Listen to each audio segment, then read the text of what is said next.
واسطے بسم اللہ الرحمن الرحیم وعد اللہ الذین آمنوا منکم وعملوا الصالحات لیستخلفنہم فی الارض کما استخلف الذین من قبلہم ولا یمکنن لهم دینہم الذی ارتضی لهم ولا یبدلنہم من بعد خوفہم امنا یعبدوننی لا یشرکون بی شیئا ومن کفر بعد ذلک فاولئک هم الفاسقون السلام علی الحسین وعلی علی بن الحسین وعلی اولاد الحسین وعلی اصحاب الحسین خاندان اہل بیت علیہ السلام کی عظمت و شان شان صلوات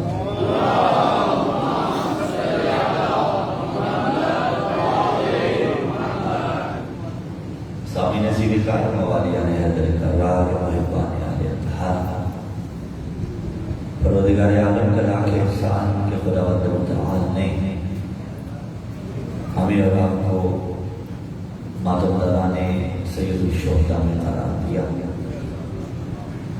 جو موجود ہیں یقیناً اس بات سے آشنا ہوں گے کہ شہر محرم الحرام کی صبح کی نشست میں ہمارا ایمان سکر رہا خلافت الہیہ اور معیار خلیفۃ اللہ. گو کہ ہم اپنے موضوع کو سمیٹ چکے تھے لیکن محرم الحرام کی ہی نشست میں آپ سے ہم نے گزارش کی تھی کہ انشاءاللہ عزیز اسی ایمان کے تحت جو ہماری یہ نشست باقی ہے اس میں اسی ایمان کے تحت ہی گزارشات آپ کی سماعتوں تک پہنچائیں گے. بدون تمہید سلسلہ گفتگو کا آغاز کرتے ہیں کہ ہم نے اس چیز پہ زور دیا اور قرآنی دلیلوں سے اس بات پہ اس نتیجے پر ہم متفق ہوئے کہ خداوند متعال جسے بھی کچھ عطا کرتا ہے معیار کا عطا کرتا ہے اور خلافت اس کے نزدیک ایک انتہائی اہمیت کی حامل شے ہے. جب اتنی اہمیت کی شے ہے تو پھر یقیناً اس کا کوئی نہ کوئی اسٹینڈرڈ ہونا چاہیے تھا اور ہے بھی. لیکن افسوس کے ساتھ کہنا پڑتا ہے کہ مسلمانوں نے خلافت کے اس معیار کو باقی رکھا نہیں اور اس کی سب سے بڑی دلیل یہ ہے کہ پیغمبر اسلام صلی اللہ علیہ وسلم کے 50 برس دنیا سے جانے کے بعد تقریباً 50 برس گزرتے ہیں اور یزید جیسا فاسق و فاجر خلیفۃ المسلمین کے نام سے متعارف ہو جاتا ہے. اب آپ دیکھ لیجئے کہ دین کے ساتھ اس سے بڑی زیادتی اس سے بڑا ستم کیا ہوگا کہ جو لفظ خلافت نبی نے اشیر میں علی کے لیے استعمال کیا. جو لفظ خلافت دعوت العشیرہ میں غدیر میں امیر المومنین علی بن ابی طالب علیہ السلام کے لیے استعمال ہو رہا ہے وہی خلیفۃ المسلمین یزید لعنت اللہ علیہ وعلی اجدادہ اس کے لیے استعمال ہو رہا ہے. اور امام علی مقام حسین بن علی علیہ السلام نے کیا خوبصورت فیصلہ کر دیا. دیکھیے یہ انسان کی روش رہی ہے کہ خداوند متعال نے اس کو خلق کیا لیکن یہ اپنی ترقی پر اتنا اتراتا ہے کہ اس نے خلق سے کیا اور کہا کہ ان علینا للہدی کی ذمہ داری ہدایت ہماری ہے. یہ اترانے لگا اور اس نے کہا کہ میں یہ ذمہ داری ہدایت خود بھی لے لوں گا. امام بنانا اس کا کام ہے تو میں خود بھی بنا لوں گا. جانشی بنانا اس کا کام ہے تو میں خود بھی بنا لوں گا. تاریخ کے اندر ہوا جانشی بھی اس نے بنائے امام بھی اس نے بنائے. لیکن ایک فیصلہ تھا اگر یہ امام اپنی مرضی سے بناتا ہے وہ امام تو ہوتا ہے لیکن ہدایت نہیں کر سکتا. اگر یہ جانشی اپنی مرضی سے بناتا ہے تو جانشی تو ہوتا ہے لیکن اس کے اندر وہ خصوصیات نہیں ہوتی کہ جو خلافت الہیہ والے جانشی کے اندر ہونی چاہیے. تو اب یزید اسلام کو ریپرزینٹ کر رہا تھا تو امام علی مقام حسین بن علی علیہ السلام نے کیا خوبصورت جملہ ارشاد فرمایا. مولانا فرمایا وعد الاسلام السلام ایسے اسلام کو ہمارا سلام دو. اس کا بولیت امت براہ مثل یزید مولا نے امت کو قصوروار قرار دیا کہ اس امت نے غلطی کی اور یزید اس امت کی وجہ سے برسر منبر آ گیا. اب وہ خلیفۃ المسلمین بن کے خلیفہ الہی کو قتل کروا رہا ہے کہ نمائندہ الہی کو شہید کروا رہا ہے مسلمانوں کا بنایا گیا خلیفہ.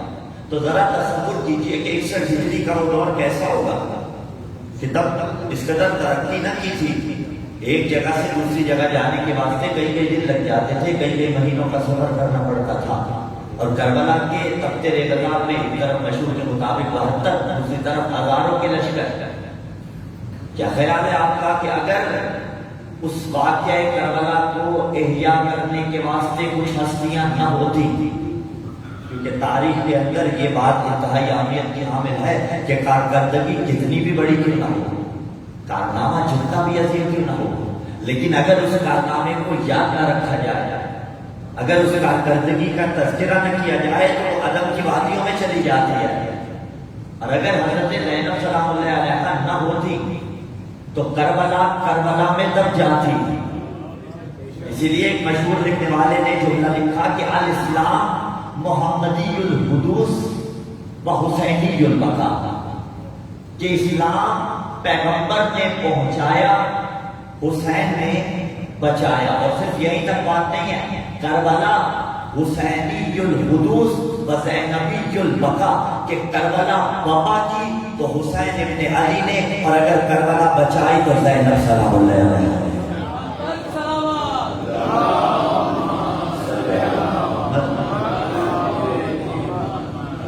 احیاء کربلا اگر کر رہی ہیں تو حضرت زینب سلام اللہ علیہ، احیاء کربلا کر رہے ہیں تو سید سجاد علیہ السلام۔ اور یہ انتہائی اہمیت کا حامل تھا کہ جب اس نے مارا بھی باقی کہہ کر، دیکھیں آپ خلافت الہیہ جس کو عطا ہوئی تھی، خلیفۃ اللہ کو علیہ اللہ باقی کہہ کر شہید کروایا جائے گا۔ اب کس طرح سے دفاع کیا جائے گا؟ اس شام کے اندر جب لے جایا جائے، آنکھوں میں نظریں آئے ہمارے پر کیا سید سجاد علیہ السلام کو اور حضرت زینب سلام اللہ علیہ کو، تو وہ شام کے اندر جو کربلا کی احیاء کا سبب بنے، ایک مولانا سجاد علیہ السلام کا خطبہ، ایک حضرت زینب سلام اللہ علیہ کا خطبہ۔ اور گزارش جوانوں سے بھی کریں گے، سوشل میڈیا کی رسالت سے بھی، کہ پڑھیے ان کی خطبات کو۔ عربی نہیں پڑھنا چاہتے تو نہ پڑھیے بے شک، لیکن کم از کم ترجمہ تو ایک مرتبہ پڑھیے، دیکھیے کہ کیسے کیسے مطالب کے سمندر میں پیش کیے گئے۔ اور جو بنیادی فرق ہے دو خطبات میں، اصل تو یہ ہے کہ دونوں احیاء کربلا کے واسطے تھے، لیکن سید سجاد علیہ السلام کا اگر خطبہ آپ اٹھائیں تو 80+ مولا نے اس میں اوصاف امیر المومنین علی بن ابی طالب علیہ السلام بیان فرمائے۔ اور ہمیں یاد ہے کہ اشرف محرم الحرام میں یہ سعادت ملی کہ آپ کے رب کو پہنچایا، اور یقیناً اور بھی معززین علماء کرام کی زبانی آپ سنتے رہتے ہوں گے، مولا نے 80 سے زیادہ امیر المومنین کے اخبارات بتائے، یعنی پورے کا پورا خطبہ اس بات کے گرد گھوم رہا تھا کہ ہم کون ہیں، ہماری عظمت کیا ہے، ہم نے کس منزلت پر فائز کیا، ہمارا مقام کیا ہے۔ جبکہ حضرت زینب سلام اللہ علیہ ثانیہ زہرا سلام بی بی نے پورے کے پورے خطبے میں اپنے تعارف سے زیادہ یزید کو اس کی حیثیت یاد دلایا ہے، یعنی بی بی نے اس کو اس کی اوقات یاد دلائی ہے۔ میں کچھ اقتباسات بھی اس میں سے انشاءاللہ ابھی آپ کے گوش گزار کرتا ہوں، لیکن پورے کا پورا خطبہ اس بات کے گرد گھوم رہا ہے کہ یزید کون ہے، مولا سجاد کا خطبہ گھوم رہا ہے کہ ہم کون ہیں۔ اور یہ دو خطبے ہیں، ایک علی کی بیٹی کا خطبہ بابا کے لہجے میں، ایک مولا سجاد کا خطبہ۔ ان دو خطبوں نے یزیدیت کے تخت و تاج کو مثل خیبر اکھاڑ کے رکھ دیا۔ تلوار سر اڑاتی ہے، خطبہ الفاظ کے ذریعے اس کے مشن پہ وار کرتا ہے۔ علی کی بیٹی تھی، لہجہ علی میں خطبہ دیا، اور یہ بھی حقیقت ہے کہ لہجہ علی میں گفتگو آپ دیکھ لیجیے 110 سے زائد خطبات ہیں مولا امام حسین علیہ السلام کے۔ مدینہ سے چلے کربلا آئے، اور کربلا تک مدینہ سے لے کر مکہ، مکہ سے کربلا 110 سے زائد خطبات مولا حسین علیہ السلام کے ملتے ہیں۔ مولا حسن علیہ السلام کے کچھ خطبات تاریخ کے اندر ملتے ہیں، لیکن کبھی کسی نے لہجہ حسن سن کے یہ نہیں کہا علی بول رہے ہیں، کبھی کسی نے لہجہ حسین سن کے یہ نہیں کہا کہ علی بول رہے ہیں، کبھی کسی لہجہ سجاد بھی ہم نے سنا تو یہ نہیں کہا کہ علی بول رہے ہیں۔ جملہ پوری ذمہ داری سے کہیں گے اور اس کے بعد اس کی وضاحت بھی دے دیں گے کہ تاریخ کے اندر کبھی کسی نے خطبہ مولا حسن سن کے نہیں کہا کہ علی کلام کر رہے ہیں، کبھی کسی نے خطبہ امام علی مقام حسین ابن علی علیہ السلام سن کے نہیں کہا کہ علی کلام کر رہے ہیں، لیکن تاریخ اندر دو ہستیاں ایسی ہیں جو علی نہیں تھی اور علی کے لہجے میں بولتی رہی. ایک زینب سلام اللہ علیہا نے علی کے لہجے میں گفتگو کی اور ایک معراج کی رات خدا نے علی کے لہجے میں کلام کیا.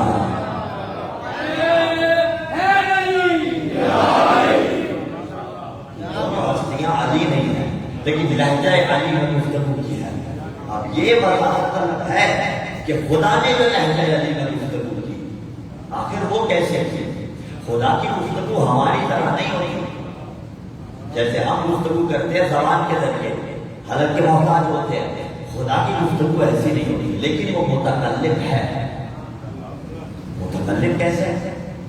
متکلم ہماری طرح کا متکلم نہیں کہ جو زبان کے ذریعے کلام کرتا ہے.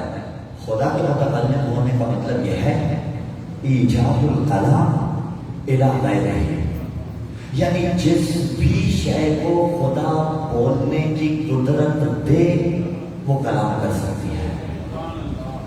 یعنی جس بھی شے میں خدا متعال چاہے صوت کو پیدا کر سکتا ہے.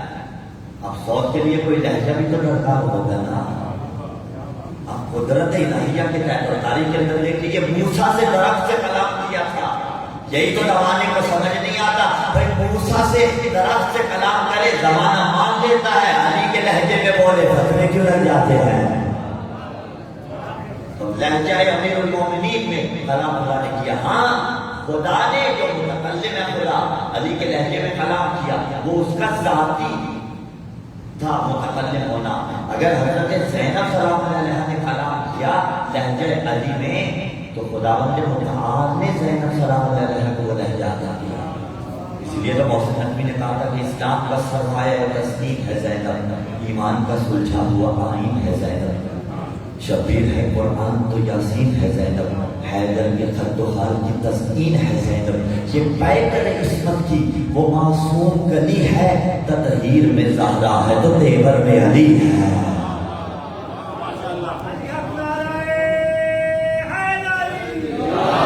تیور میں علی ہے.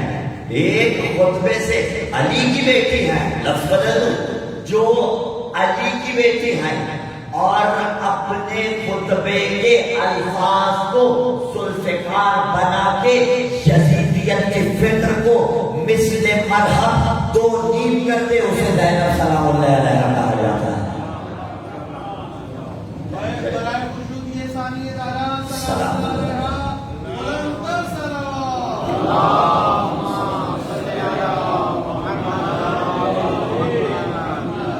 لہجہ علی میں فکر یزیدیت کے دو نیم کر دیا. پورے خطبے میں بیوی نے بتایا کہ تو کون ہے، تیری حیثیت کیا ہے، تیری اوقات کیا ہے. سجاد نے بتایا ہم کون ہیں تو پھر کہہ دے جملہ سجاد مرد تھے زینب مستور تھی. لیکن فرق پڑا ہے عزیزان گرامی یہ قدر، سجاد مرد ہو کے تولہ کر رہے تھے، زینب مستور ہو کے تبرہ کر رہی تھی. عبادت زینب بنت علی بن ابی طالب یزید سے مخاطب ہو کے حضرت زینب سلام اللہ علیہا نے کہا چند اقتباسات یہاں پہ پیش کریں.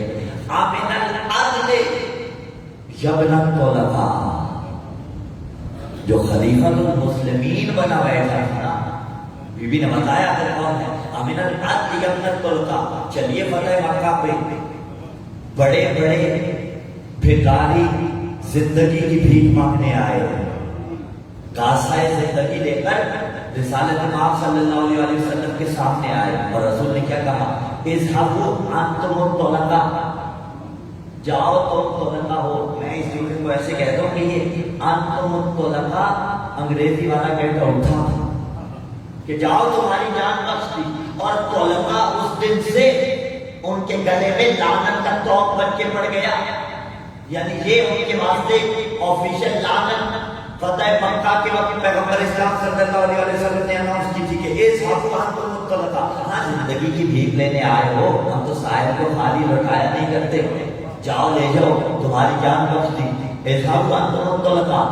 اور یزید نے بصرے میں جب کہا لعنت اللہ علیہ لیت اشیاخی ببدر شاہد، کاش آج میرے بدر والے زندہ ہوتے.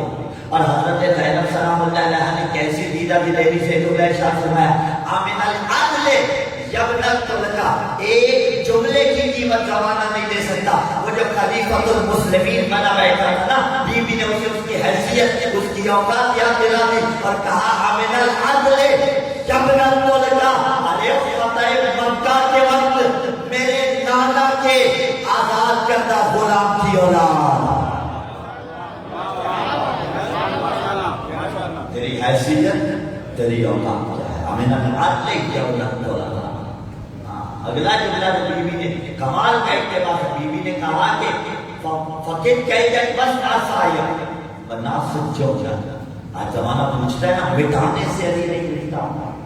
کہا فقط قیدن بس آسایا وناصب جوجا فواللہ لا تمحو ذکرنا ولا تميت روحنا. میں اس جملے کا ترجمہ اپنے انداز میں اسی طرح کرتا ہوں. گویا بیوی نے جدید کے دربار میں بابا کے لہجے میں للکار کے اسے کہا جتنے جتن کر سکتا ہے کر، جتنی چالیں چل سکتا ہے چل، لیکن میں علی کی بیٹی تیرے دربار میں کھڑی ہو کے تجھے یہ بتا کے جا رہی ہوں کہ قیامت تک تو مردہ باد رہے گا، حسین زندہ باد رہے گا. اس لیے تو کہا کہ ہر منزل حیات سے ہٹتا گیا یزید، سوکھے گلوں کی دھار سے کٹتا گیا. فقط قیدن بس آسایا، جتنی صحیح کر سکتا ہے نا کر لے، جتنے جتن کر سکتا ہے کر. فواللہ لا تمحو ذکرنا، تو ہمارے ذکر کو کبھی محو نہیں کر سکتا. تیرے بعد بھی آئیں گے مٹانے والے، لیکن تو محو نہیں کر سکتا. کیوں؟ اس لیے کہ تو لوگوں کا بنایا ہوا جانشین ہے، ہم خدا کے بنائے ہوئے جانشین ہیں. تو ہم نے اگر موضوع ذہنوں میں ہے تو بیوی بھی جانشین ہے خدا کو زینب کہا جاتا ہے. بہت بڑا جملہ ہے. حضرت زینب سلام اللہ علیہ بتایا اسے کہ تو کون ہے، تیرے ہاتھوں سے بدبو آ رہی ہے. واللہ لا تمحو ذکرنا ولا تميت روحنا. وحی الہی کے آثار کو محو کرنا چاہتا تھا مسلمانوں کا بنایا ہوا خلیفہ. میں نے ایک جملہ پیچھے کہا تھا کہ یقین میں بعد اثنا عشر خلیفہ جتنی پوری کرے امت مسلمہ کہ وہ 12 پورے کیسے ہوتے ہیں. اور اگر نہ ہو رہے ہوں کسی کے پاس، ہمارے پاس تو الحمدللہ پورے ہیں، تو پھر نظر ثانی کیجئے کہیں یزید جیسا لعنتی تو اس میں نہیں آ رہا. کی حیثیت کیا ہے؟ آئیے آگے تشریف لے آئیے، آ جائیے بسم اللہ. سلام پڑھیں محمد والے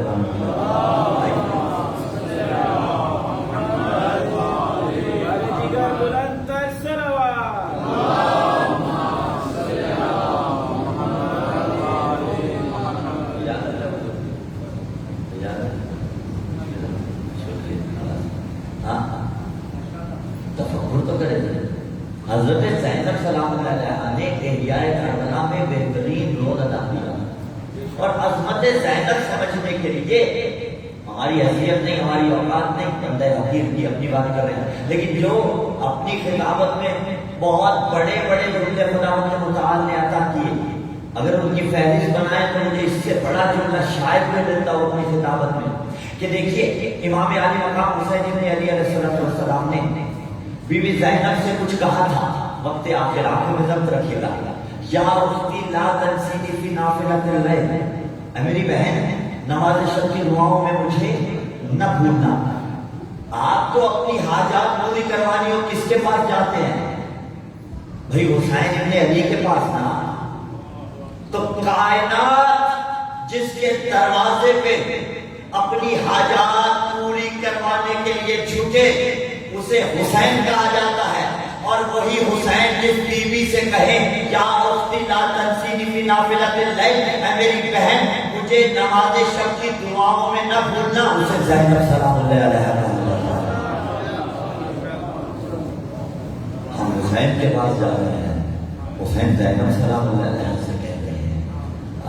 اور ڈاکٹر علی شریعتی نے کہا تھا، میں مجھ سے اتفاق نہیں کرتا لیکن ان کے جملے بہترین ہیں، اسے کوٹ کرنے میں کوئی حرج نہیں. کہا تھا اس نے کہ حسین ابن علی اپنی شہادت کے خطیبوں کا قافلہ مدینے سے ساتھ لے کر چلے تھے.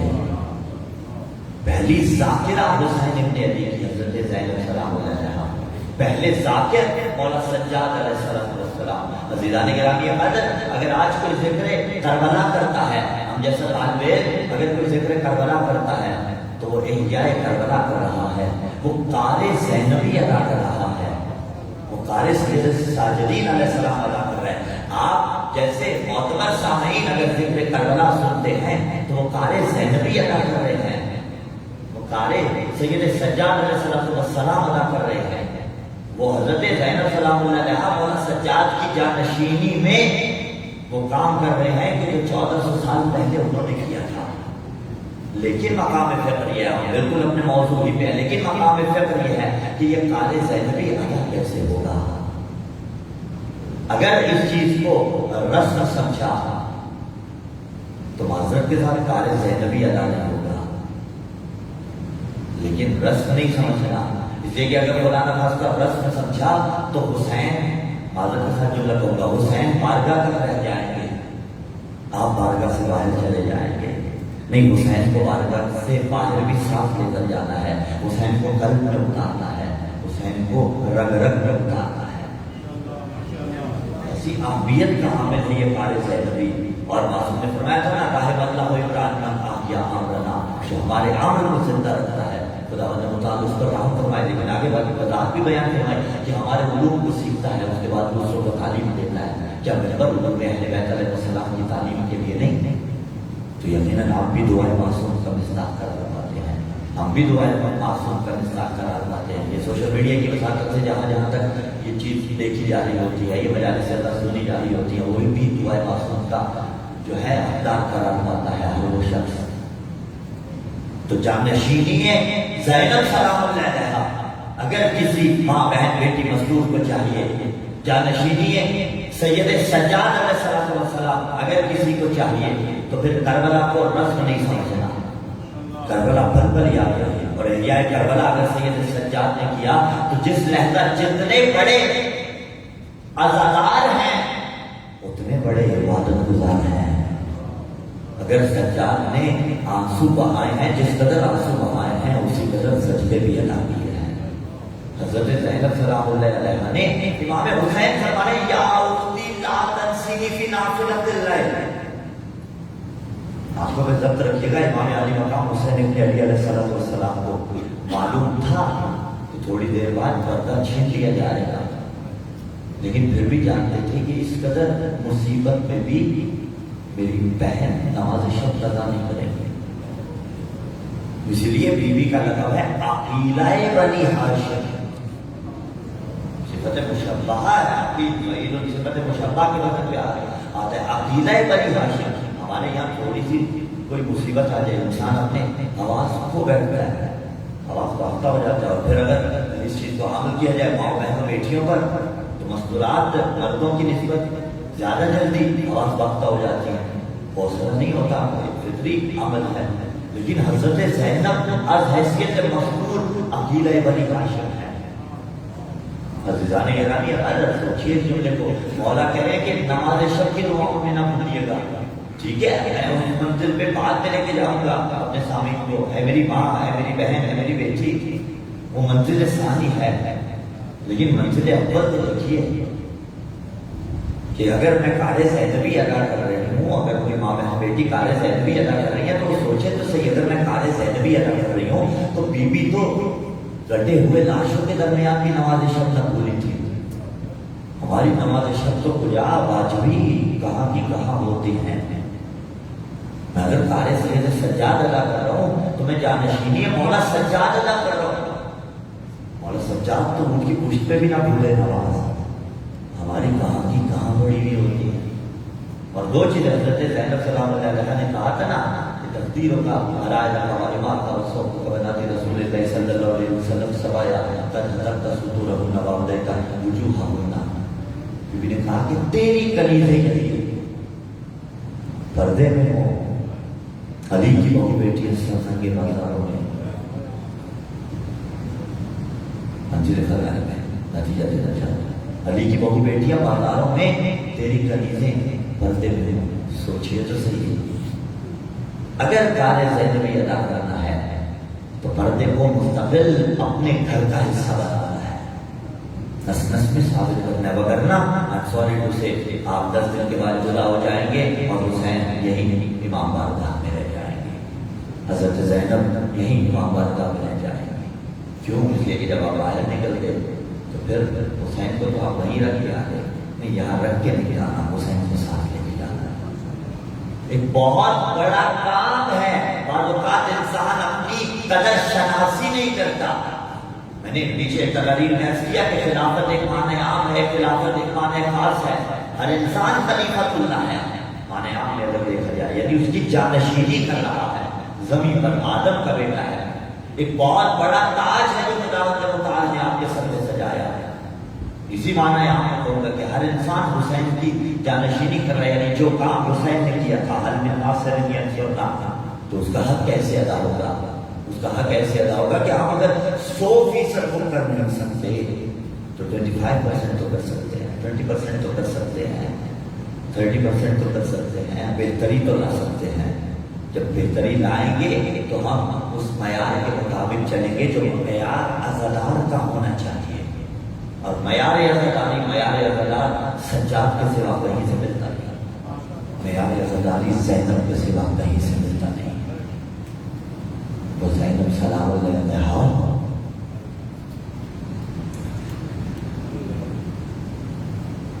کہ جن کا امتحان اس قدر مشکل تھا کہ آدمی اگر سوچے تو تھک رہ جاتا ہے۔ عزیزان گرامی قدر،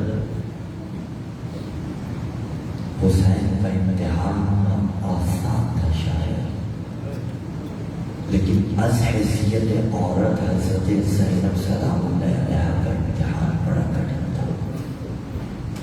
مشکل ترین امتحان بیوی نے دیا۔ کس واسطے دیا؟ بھائی کی محبت میں تو دیا، لیکن اس سے بڑھ کر للہیت، بیوی کے کام للہ تھے، حسین کے کام للہ تھے، خدا کے واسطے، حسین کے واسطے زینب سلام اللہ علیہ نے اپنا سب کچھ قربان کیا، حسین کو زندہ رکھا۔ اور جب زینب کا امتحان شروع ہوا، عزاداروں خدا نہ کرے کسی ایسے گھر میں جنازہ ہو جس گھر میں مستورات کے سوا کوئی نہ ہو، تو کیا یہی دستور زمانہ ہے کہ زمانہ مستورات کو وہ جنازے دفن نہیں کرنے دیتا، زمانہ تجہیز و تکفین کرنے نہیں دیتا؟ دشمن بھی ہو تو قریب آ جاتا ہے اور بیٹیوں سے اور مستورات سے کہے گا ارے کیا ہوا، تمہارے گھر میں کوئی مرد نہیں، ہم یہ فریضہ ادا کریں گے۔ حق تو بنتا تھا نا کہ زمانہ پرسہ دیتا کہ حسین کا، ارے پرسہ تو پوجا خیمے جلا دیے گئے، اور پھر اگر جنازے کی تجہیز و تکفین کی باری تھی تو کہا دائیں کے گھوڑے بائیں دوڑا دو، بائیں کے گھوڑے دائیں دوڑا دو۔ حسین کے لاشے کو پامال کر دیا گیا۔ عزاداروں کیسے گزاری ہوگی زینب نے آخری رات، کیسے دیکھا ہوگا 11 محرم کا سورج، کیسے روانگی ہوئی ہوگی کربلا سے۔ عزاداروں عجیب منظر ہے، قافلہ سوار ہے زینب، اجڑ گیا قافلہ، ہاتھوں میں رسن پہنا دیے گئے، بن پالانوں کے اونٹوں پہ سوار کروایا گیا، بچیوں کو سنبھالا تو زینب نے، ننھے ننھے بچوں کو سنبھالا تو زینب نے، ایک بیمار سجاد تھا۔ اجرکم اللہ، اجرکم اللہ۔ کچھ منظر ہیں، ایک منظر جس میں سے یہ ہے کہ حضرت سکینہ جب بابا کے لاشے پر آئیں تو دیکھا بابا کے کٹے ہوئے گلے سے یہ آواز آ رہی تھی، شیعتی ما ان شربتم فاذکرونی، اے میرے شیعو جب ٹھنڈا پانی پیو نا حسین کی پیاس کو یاد کرنا، اور سمعتم بغریب، اور اگر کسی غریب کے متعلق سنو تو حسین کو یاد ضرور کرنا۔ عزادارو یہی احیاء کربلا کا سجاد نے ساری زندگی کیا۔